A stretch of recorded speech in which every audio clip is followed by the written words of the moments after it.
Vocês sabiam que Jon casou com Sansa nos livros? Calma, eu não tô falando dos filhos de Ned Stark. Eu tô falando dos descendentes de Cregan Stark. Cregan se casou 3 vezes. Sua primeira esposa, Arya Norrie, morreu dando à luz a seu primeiro filho e herdeiro, Rickon Stark. Algum tempo depois, ele se casou novamente com Alysanne Blackwood. Ela acabou dando a ele 4 filhas, Sarah, Alice, Raya e Maria.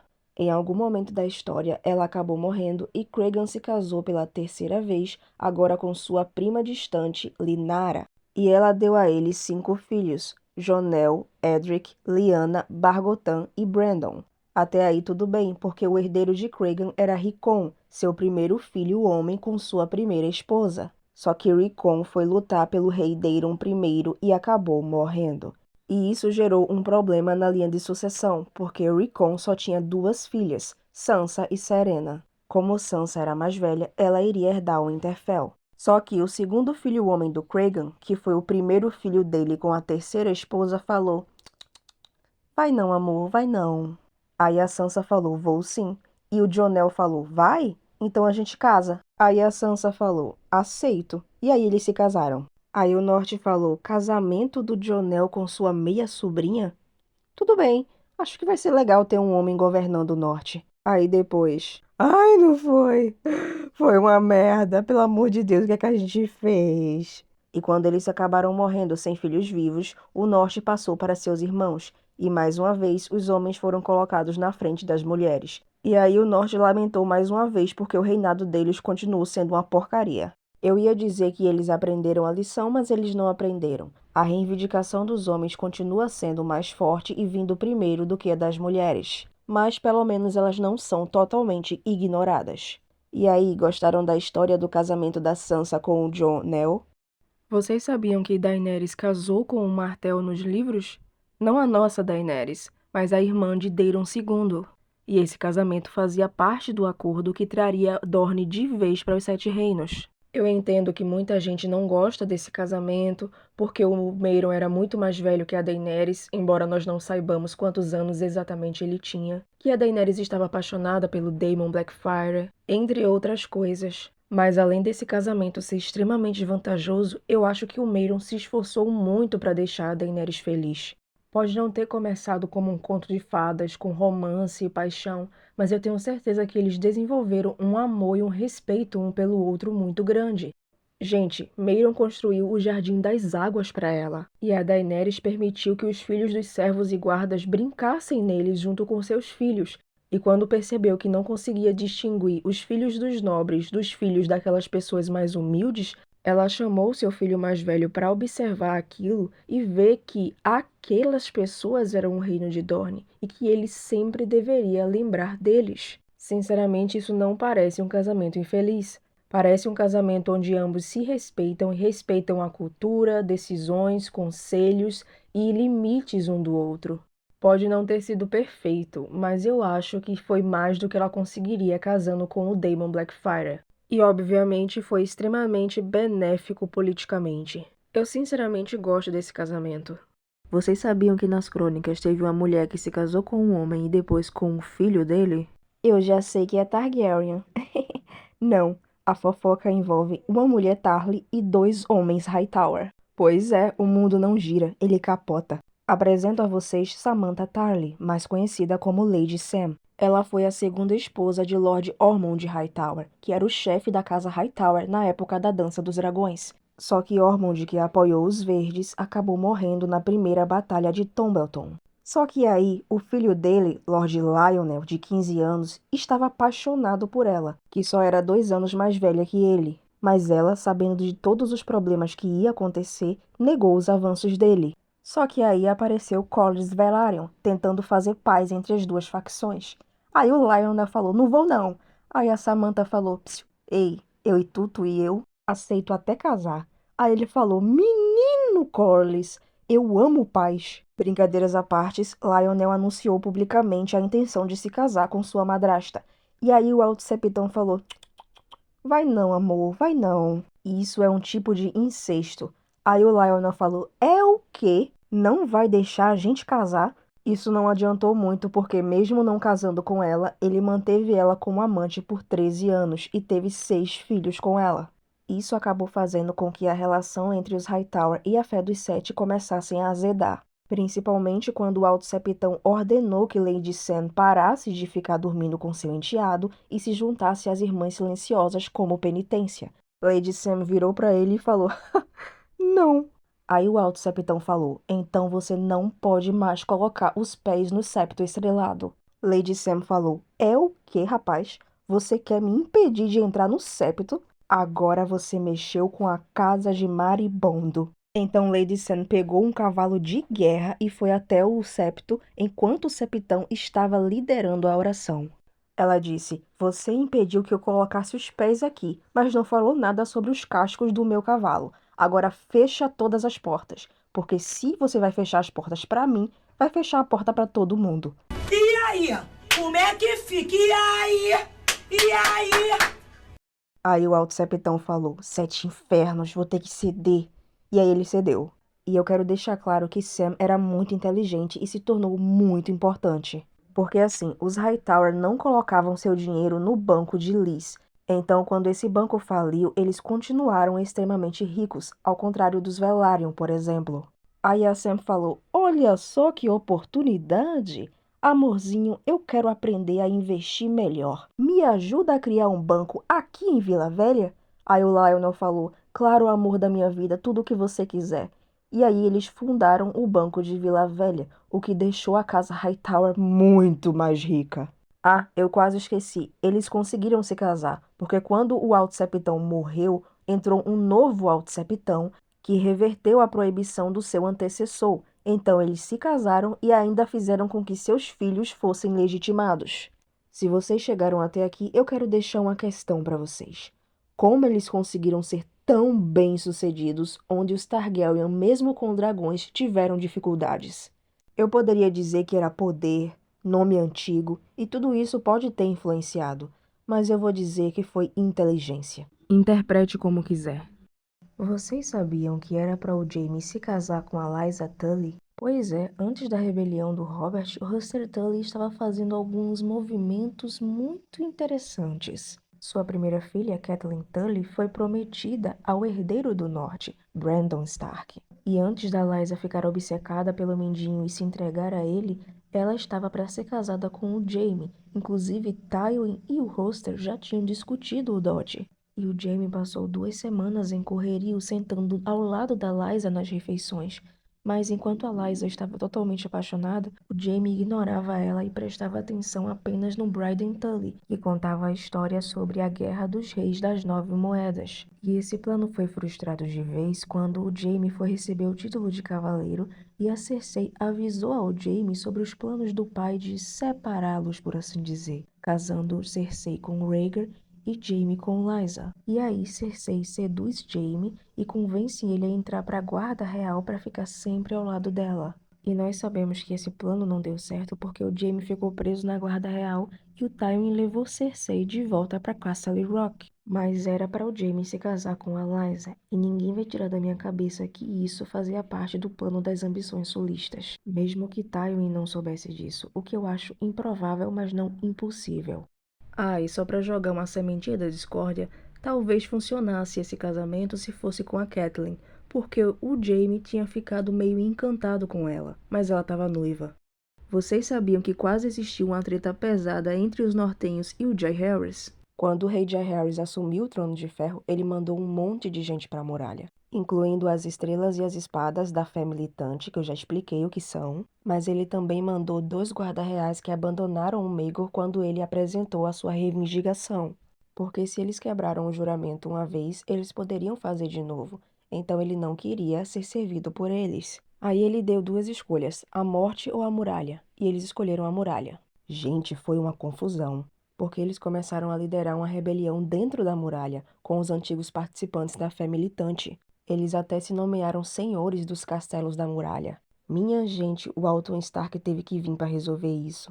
Ele era Lorde de Winterfell naquele tempo. Ele enforcou a maioria dos rebeldes, a não ser o Oliver, que foi um dos mandantes. Ele perseguiu os outros rebeldes até a Floresta Assombrada. E aí tinha gigantes lá, gente, gigantes. E as pessoas dizem que ele matou 2 gigantes antes de ser despedaçado. Isso deu uma confusão, porque o Alaric, que era irmão do Alton e sucedeu ele depois que ele morreu, começou a culpar o Jay Harris por ele ter poupado tanta gente e mandado para a muralha. Quando o Jay Harris chegou em Winterfell, o Alaric só faltou dar um tapa na cara dele com as palavras. Ele levou o Jay Harris até a tumba do Alton nas criptas de Winterfell e falou: "O Alton está deitado aqui na escuridão, em grande parte graças a você. Estrelas e espadas, os restos de seus 7 deuses. O que são para nós? E ainda assim você os enviou para muralhas, às centenas e aos milhares, tantos que a Patrulha da Noite teve dificuldade em alimentá-los. E quando os piores deles se levantaram, os violadores de juramento que você nos enviou, custou a vida do meu irmão para derrubá-los." O Jay Harris ficou com a cara no chão, né? Mas ele falou: "Um preço alto, mas essa nunca foi a minha intenção. Você tem meus arrependimentos e meus agradecimentos." E como um Stark muito simpático, o Alaric falou: "Eu preferia ter meu irmão." Olha, gente, que bom que a Alysanne é extremamente simpática e conseguiu conquistar os nortenhos, porque senão essa rusga ia acabar ficando por muito tempo. E os Stark se lembram. Vocês sabiam que Rhaegar nunca foi deserdado? Ele e Aerys brigavam muito e Aerys ameaçou deserdá-lo, mas ele nunca fez isso. Pelo menos nós não temos nenhuma prova que ele fez isso.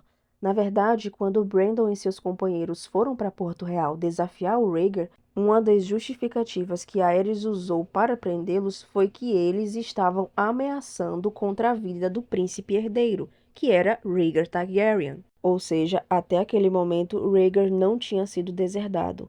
Quando ele morreu na Batalha do Tridente, Viserys foi nomeado herdeiro e mandado, junto com a Rhaella, que estava grávida da Daenerys, para a Pedra do Dragão para serem protegidos, passando por cima da reivindicação dos filhos do Rhaegar, que ficaram em Porto Real com a Elia Martell como reféns.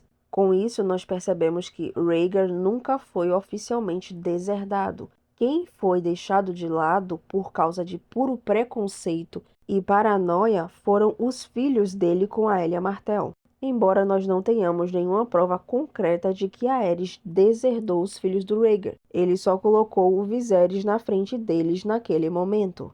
Provavelmente, se eles estivessem vivos, isso seria abertamente questionado, e o Aegon seria o herdeiro, não o Viserys. Principalmente porque seria muito mais fácil moldar o Aegon do que o Viserys, que tinha visto toda a sua família falecer. Então, só para deixar claro, não existem provas de que o rei Aerys deserdou o Rhaegar. Na verdade, é bem o contrário. Tudo o que nós temos prova que o Rhaegar foi o príncipe herdeiro até o fim de sua vida. Vocês sabiam que uma mulher já foi para a Patrulha da Noite? Essa não é uma história bonita, mas virou canção dentro das crônicas. Dany era uma garota da casa Flint que, por algum motivo, queria ir para a Patrulha da Noite, só que só aceitam homens na Patrulha da Noite. Então ela se vestiu de menino e foi para a patrulha. Infelizmente acabaram descobrindo isso e ela foi estuprada e morta por seus irmãos juramentados. Essa história é muito conhecida e tem várias canções sobre elas. E em algumas dessas canções eles falam que o fantasma dela ainda está em Forte Noite. Quando o Bran passa pela muralha, ele lembra dessa história. O Jon também lembra dessa história em um momento diferente, quando ele pede para que os clãs mandem um filho cada para ser refém da Patrulha da Noite. 2 meninas são vestidas de meninos e tentam passar e o Jon impede. E aí o Tormund fica: "Olha, os pais também amam suas filhas." Aí o Jon fala que essa não é a questão e pergunta se ele já ouviu a música de Dany Flint, já que Mance Rayder era um cantor. Quando Tormund nega, o Jon fala que ela era bonita e corajosa, mas o que aconteceu com ela não foi nem um pouco bonito. E o Tormund entende o que aconteceu e fala que os corvos são muito nojentos. Nisso, o Jon nem pode discordar e pensa que vai ter que achar pessoas de confiança para levar essas meninas de volta aos pais. E o Tormund fica devendo 2 meninos ao Jon.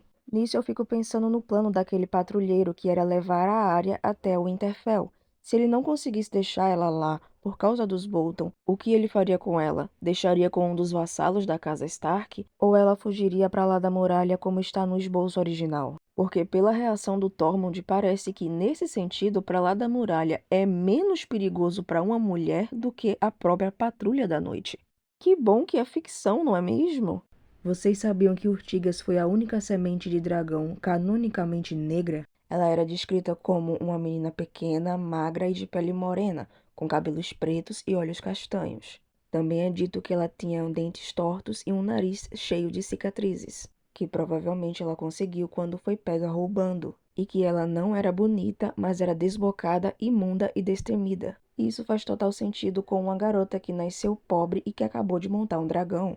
Ela e Daemon ficaram juntos no castelo da Casa Motton, em Lagoa da Donzela, onde todas as manhãs eles iam juntos com seus dragões procurar pelo Aemond e pela Veiga. E tudo que sabemos é que Daemon passou a amar Urtigas. Marshmello fala que ele a amava como um amante, e Glyden considera essa história muito mais provável do que várias outras histórias que o Marshmello conta nesse livro. E o mestre Norrin fala que ele a adorava como um homem pode adorar sua filha. E por isso, além de dar vários presentes a ela, ele estava ensinando as cortesias comuns e a como se lavar adequadamente. Inclusive, ele registrou que muitas criadas relatavam que várias vezes eles compartilhavam uma banheira e lavavam um ao outro. Eu sei lá, isso não parece uma coisa que um pai faria, principalmente um pai que está tentando ensinar coisas nobres às filhas. Ele provavelmente deixaria ela para as criadas lavar. É o que mais faz sentido. Mas tudo bem. E aí, quando a Rhaenyra sofre aquela traição, a Mysaria diz para ela ter cuidado para outros bastardos não traírem ela e diz que a Urtigas já a traiu, porque ela partilhava a cama do marido da Rhaenyra. E depois de mandar prender o Adam, ela disse assim: quanto à menina Urtigas, ela é uma criatura comum, coberta de fedor da feitiçaria. Meu príncipe jamais se deitaria com algo tão rasteiro. Basta olhar para ela e ver que não tem uma gota sequer de sangue de dragão. Foi com feitiços que ela conseguiu dominar um dragão, e ela fez o mesmo com o senhor meu marido. E para salvar o marido dessa feitiçaria, ela manda deletar Urtigas, mas não fazer mal a Daemon, claro, porque ele é só uma vítima. Mas para não ferir as leis de hospitalidade, ser tratado como um traidor ou ter problema com o Daemon, o Lord Motton fingiu que nem recebeu essa mensagem.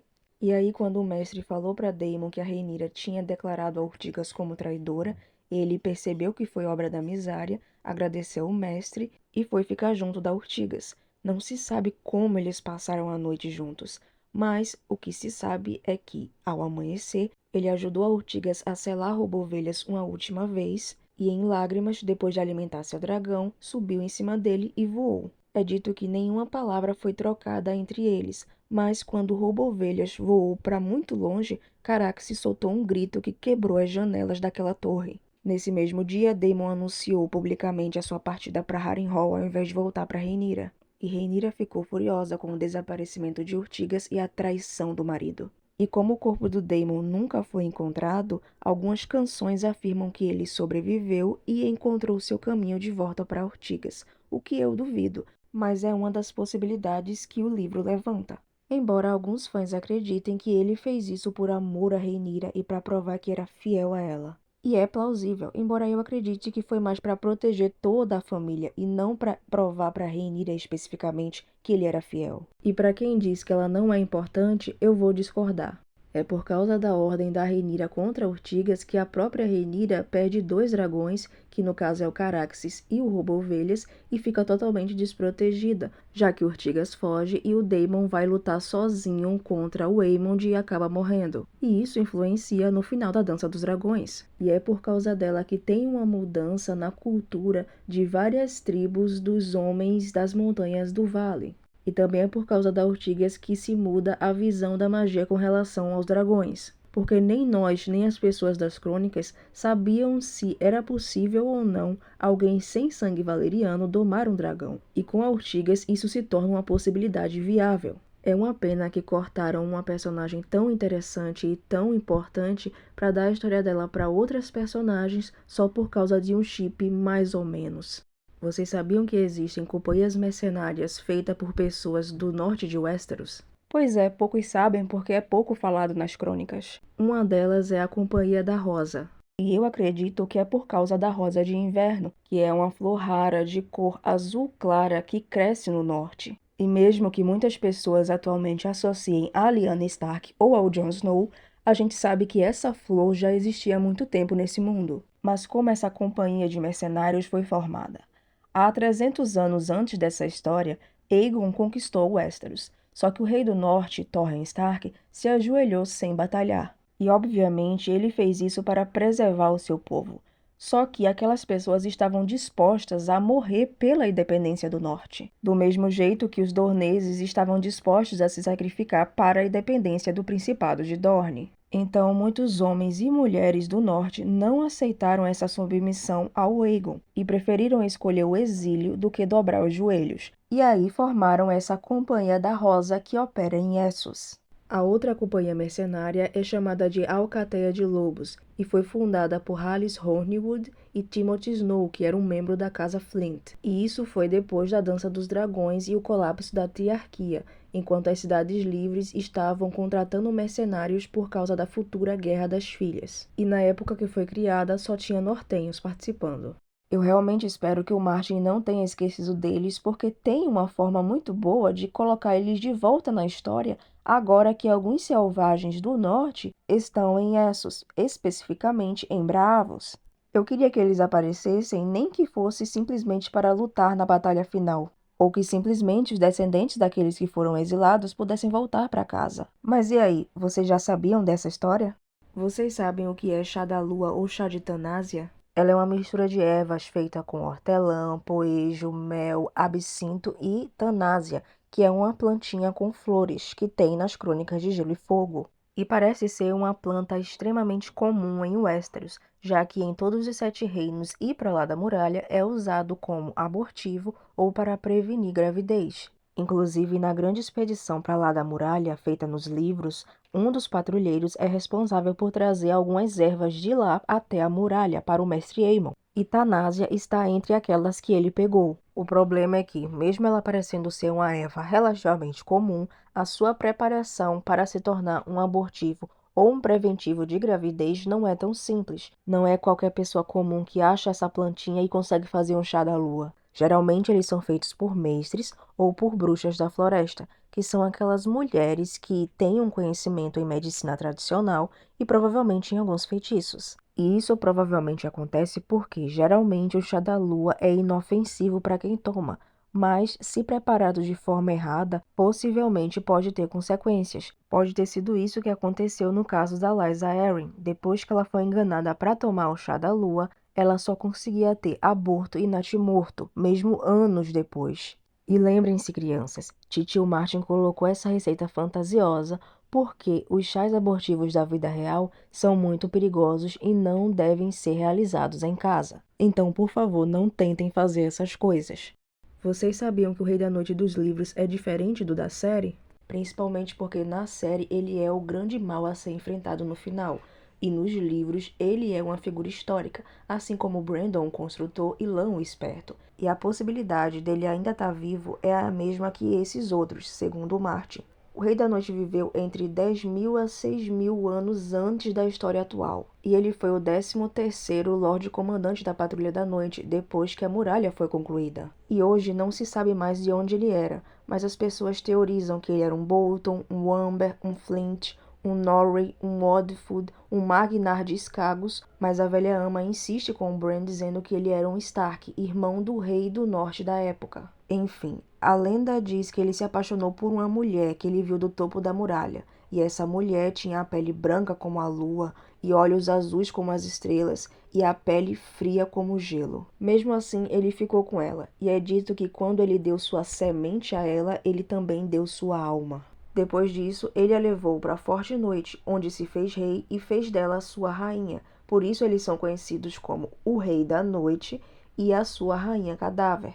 Inclusive, por causa desse nome, alguns mestres acreditam que essa rainha, se ela existiu, não era um ser mágico ou de outra raça ou espécie, e sim a filha de um rei Barrow da época, que sempre são associados a túmulos, sepulturas e enterros. Em todo caso, esse casal governou a muralha por uns 13 anos, e é dito que durante esse reinado muitas atrocidades eram cometidas. Foi só quando Brandon, o Destruidor, que era o rei do norte naquela época, se juntou com Joramun, que era o rei para lá da muralha, que eles conseguiram derrotar o Rei da Noite e liberar a patrulha. Só que, depois disso, eles descobriram que o Rei da Noite fazia sacrifício aos outros, E aí eles destruíram todos os registros dele, e é por isso que nós não sabemos muito sobre ele. Tudo que nós temos é o que é passado de boca em boca.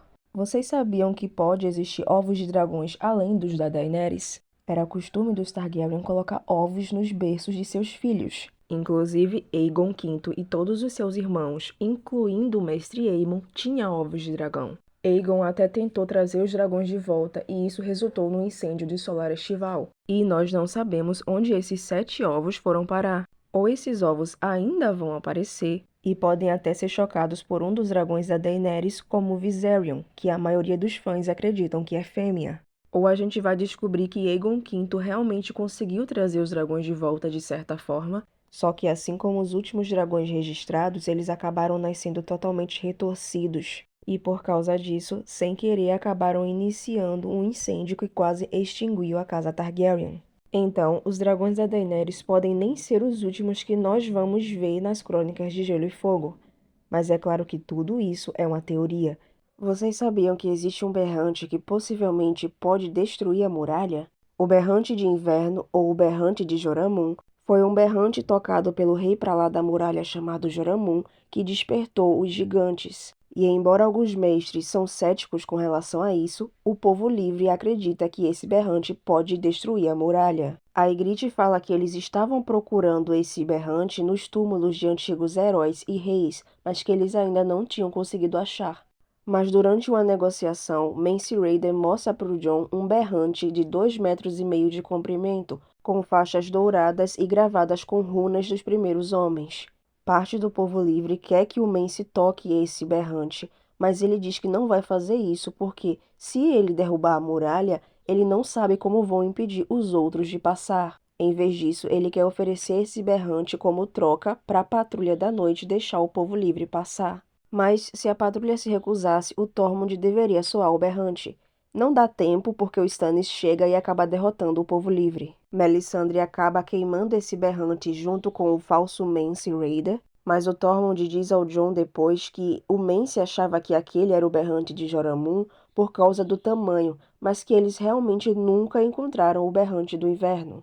Mas existe a teoria que a própria Patrulha da Noite encontrou esse berrante. Quando eles vão pro punho dos primeiros homens, Fantasma descobre um esconderijo de vidro de dragão e lá tem um berrante. Algumas pessoas teorizam que é o berrante de inverno. Como o Jon acha que é um berrante comum, ele acaba tocando e não sai som nenhum, então ele acredita que tá quebrado. Então ele dá pro Sam. E nenhuma das criaturas, quando atacam Sam, se importam com esse berrante. E a muralha não cai quando o Jon soa o berrante. Então é um pouco difícil ele ser o berrante de Joramun. Outras pessoas já teorizam que esse berrante pode controlar dragão ou alguma criatura mágica de gelo que pode estar dentro da muralha ou para lá da muralha. Seja lá o que esse berrante faz, eu acho que ele vai ser importante no futuro, porque o Martin dá muito foco nele. E aí, o que vocês sabiam e o que vocês não sabiam dessas informações?